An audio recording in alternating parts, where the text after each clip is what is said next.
정확하게 알고 있는 것과 모르고 있는 것은 분명히 다릅니다. 너무 따지면서 계산적으로 사랑하는 거 아닌가요? 라고 하실 수 있는데요. 그래야 해요. 그래야 결혼을 잘 할 수 있습니다. 결혼 생각이 있으시다면요.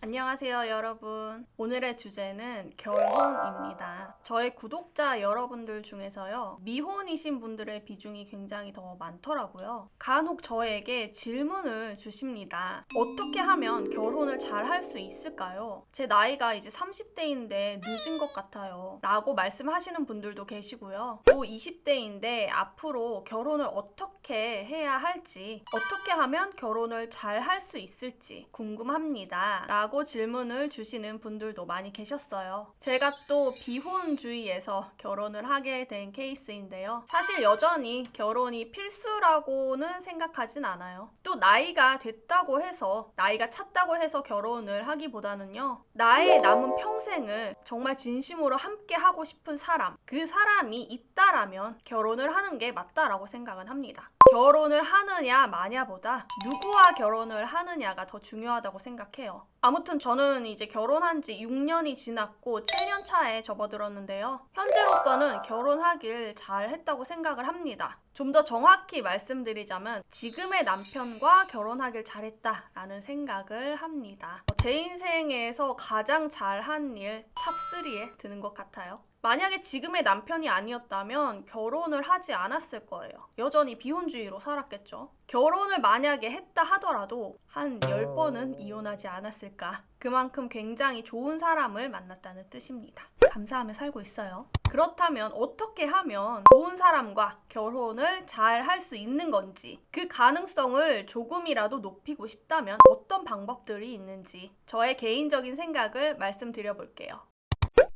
첫 번째, 이성을 많이 만나봐라. 그렇다고 해서 아무나 한 달에 한 명씩, 보름에 한 명씩 사귀었다, 헤어졌다 해라, 이런 이야기가 아니라요. 많은 연애를 할수록 사람 보는 눈이 키워진다고 하죠. 그리고 제가 생각하는 가장 중요한 이유는요, 스스로의 객관화가 가능해집니다. 나는 이런 사람이구나. 나의 연애 스타일은 이렇구나. 내가 좋아하는 타입은 이런 타입이고 나와 잘 맞는 성향은 이런 성향이구나. 또 반대로 나와 안 맞는 성향은 이런 성향이구나. 이런 걸 파악해 두시는 게 생각보다 굉장히 중요합니다. 예를 들어 나는 연락을 하루 종일 하는 게 좋고 안정감이 든다. 그런 연애를 해야 내가 사랑을 받는다는 것을 느낄 수가 있다. 라는 것을 정확하게 알고 있는 것과 모르고 있는 것은 분명히 다릅니다. 알고 있는 사람은요, 애초에 그런 사람과 만나요. 스스로 객관화가 정확하게 되어 있지 않은 사람은요, 자신의 감정에만 집중을 합니다. 순간순간 드는 자신의 마음에만 집중을 해요. 어떤 사람과 연애를 하고 있는데 내가 원하는 만큼 연락을 해주지 않아서 서운한 마음이 든다. 연락을 종일 이어가지 않으면 나를 사랑하지 않는 게 아니야? 내가 당연히 서운한 게 아니야? 너는 그게 잘못된 행동이니까 고쳐. 라면서 싸우게 되고, 상대방이 나의 뜻대로 해주지 않는다고 해서 화가 나고, 결국에는 상처를 주고받으면서 관계가 끝날 수밖에 없을 거예요. 예견된 이별입니다. 이런 연애가 반복된다면 지칠 수밖에 없겠죠. 반면에 자기 객관화가 잘 되어 있는 사람은요, 내가 이런 사람인 만큼, 내가 이런 성향을 가지고 있는 것처럼 타인도 그들만의 성향이라는 게 있는 거구나 라는 것을 인지하고 있어요. 그래서 더 상대방을 있는 그대로 존중할 수가 있습니다. 나는 이런 성향인데 너는 그런 성향이구나 라는 판단을 할 수 있는 거죠.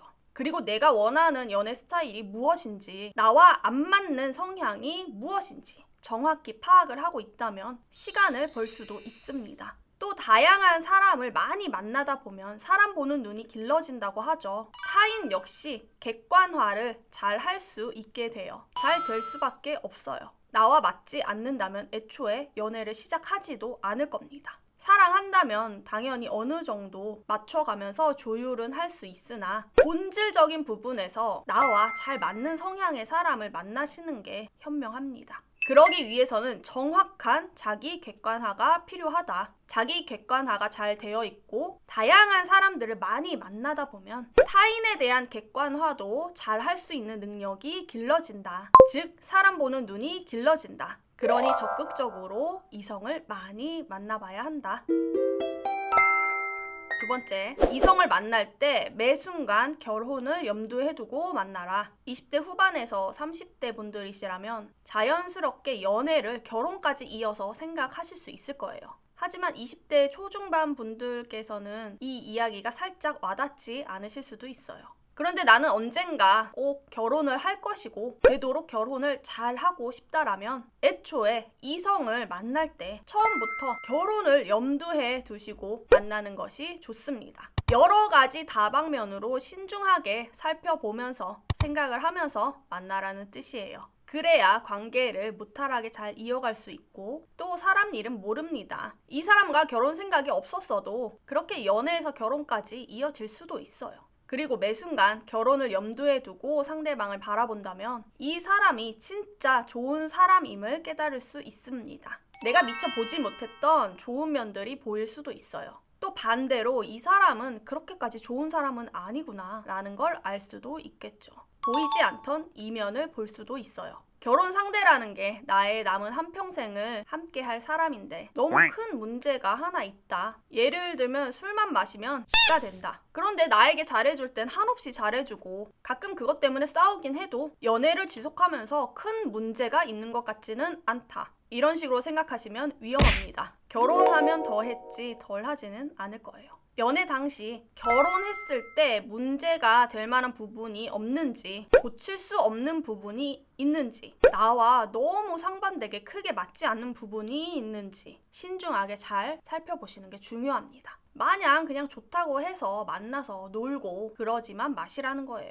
이것 또한 시간을 절약하기 위해서입니다. 결혼 상대로 염두에 두고 생각해 봤을 때 적절하지 않다라고 판단이 된다면 연애도 적당히 하고 과감하게 이별을 하시는 게 좋다고 생각합니다. 너무 따지면서 계산적으로 사랑하는 거 아닌가요? 너무 먼 미래를 바라보는 거 아닌가요? 라고 하실 수 있는데요. 그래야 해요. 그래야 결혼을 잘 할 수 있습니다. 결혼 생각이 있으시다면요. 그냥 나는 지금 당장에 연애만 하고 싶은 거라면 가볍게 놀기만 하는 만남을 가지시면 되는 거고요. 괜찮아, 그런 단점 정도는 내가 품고 갈 수 있어. 어차피 연애할 동안만 그러겠지. 결혼하면 달라지겠지. 라면서 계속해서 관계를 이어가신다면 막상 결혼을 생각하게 되었을 때 후회할 수도 있습니다. 그리고 한 살 한 살 먹는 시간이 정말 빨리 가요. 결혼을 잘 하고 싶다라면 평생 연애만 할 것이 아니라 나는 되도록 결혼을 잘 하고 싶다라면 어쩔 수 없이 계산적일 수밖에 없습니다. 내 인생인데 내가 계산적으로 생각을 해서 설계를 해야지 누가 대신 해주는 거 아니잖아요. 세세하게 따질 수밖에 없습니다.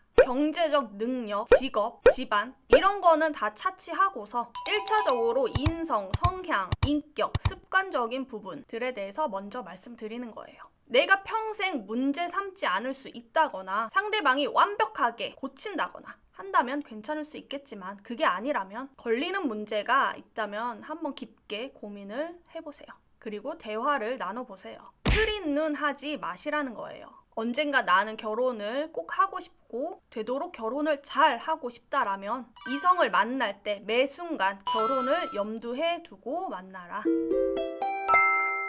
세 번째, 주변 사람과 관계를 잘 해둬라. 사람 일은요, 어떻게 될지 모릅니다. 사실 이게 저로서는 개인적으로 어려운 일이기도 해요. 너무 인간관계 자체가 이전부터 뭐 아니면 도였기 때문에 좋은 관계 아니면 단절 이렇게 극단적인 관계만 있었거든요. 물론 점점 사회화가 되고 나이가 먹어가면서 조금씩 마음을 열고는 있습니다. 사실 그 전까지는 인간관계에 대해서 크게 필요성을 못 느꼈었어요. 그래서 바운더리도 굉장히 좁았고 아는 사람도 별로 없었습니다. 그래서 이렇게 결혼을 잘 하게 된 게 어쩌면 운도 따랐을지도 모르겠다는 생각이 드네요. 그런데 점점 시간이 지나고 나서 주변을 보니 그렇게 서로 잘 지내두었던 사람과 좋은 연을 맺어서 결혼하신 분들도 계시더라고요. 혹은 잘 지내두었던 사람이 건너 소개를 해주어서 결혼을 하신 분도 봤고요. 이렇게 주변에 좋은 관계를 잘 유지해두면 나쁠 건 없다. 또 그렇게 두루두루 인간관계를 잘 만들어 놓으면 평판이 좋습니다. 물론 잘 해야겠죠. 이 사람 되게 괜찮더라 하면서 생각지 못하게 도움을 받는 경우도 많이 봤어요.